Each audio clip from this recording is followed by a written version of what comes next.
Hey, in this video, I am doing pigtails in a bun, and it's super cute, or ponytails in a bun, whatever you want to call them.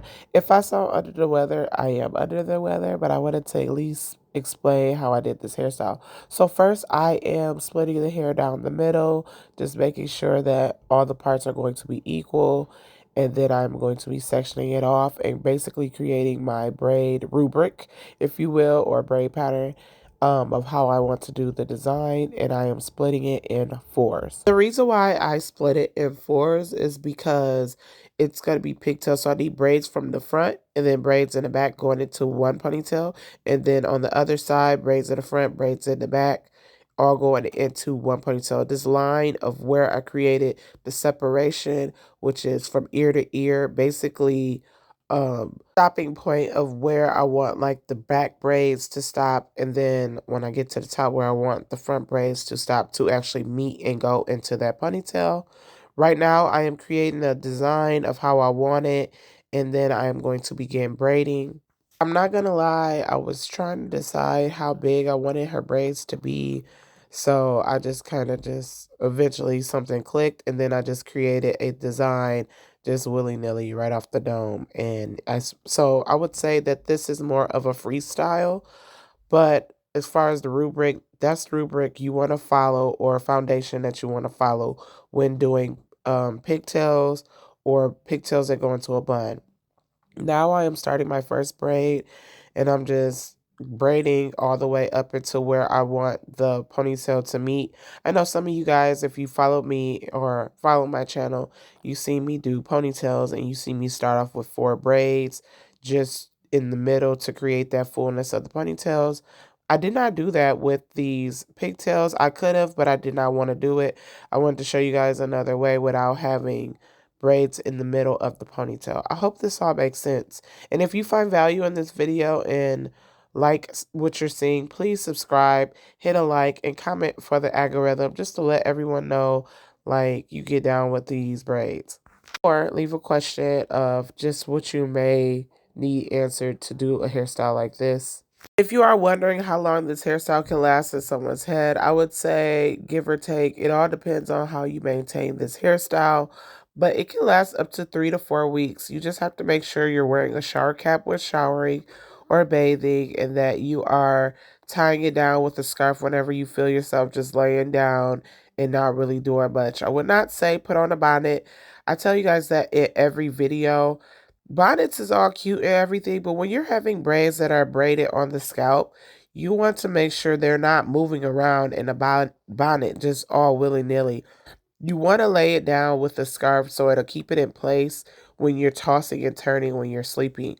So that is why I prefer a a scarf over a bonnet. So, and I just think that'll help your hair last a long time. Bonnets is kind of like a newer thing. When I was younger, bonnets was in, but it wasn't really in for people who were wearing braids. And I'm a millennial, so that's just how I grew up. And I noticed when the bonnets did come into play and I would wear them, it would not last. The only time that I really wear a bonnet is when I'm wearing some crochet braids, but not even that because the hair is synthetic. So I've moved back into my other way. And if you want to know about that, just let me know in a comment.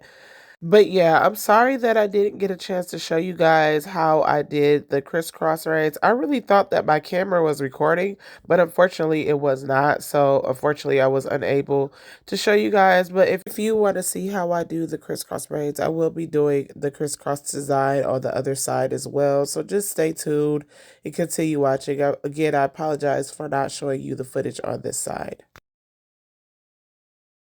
Now I'm moving on to the other side, and this is the other ponytail braids.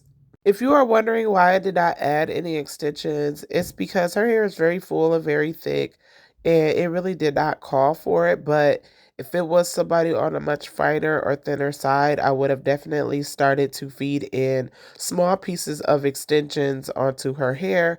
But since hers is full and thick enough, I did not add any extensions until I get to the very end, which I will be showing you guys how I add extensions to extend the length and make sure the braids are nice and full for the bun. If you are looking to get a hairstyle where it's a ponytail or pigtails, which is basically two ponytails, be prepared to have your head laying down. I know my daughter was like, my neck, my neck. So a lot of times I put my body up against her head just to keep it in place because her neck was down for a while. So be prepared to have your neck held down and all that good stuff because a lot of people do not anticipate having to have your head bent down, and you have to have it bent down enough for the braider to see what they are actually doing. So you got to make sure the muscles in that neck is nice and strong. Or you could just do like the back, then do the front just to help your client. For me, I just knew it would be better to just do my daughter's whole back section, and that would be something she won't have to worry about. Yes, she was like, my neck, my neck, my neck, my neck. But at the end, she didn't have any problems because at the top part, you don't really have to worry about your head being held over and your neck bent down. But I just feel like get the hard part out the way, and then we'll just move into the more easier part. So if you are trying to get this hairstyle, just know that your hair will be bent down. And I am still braiding braids. All these braids that you are seeing me do are all going into that second ponytail on this side.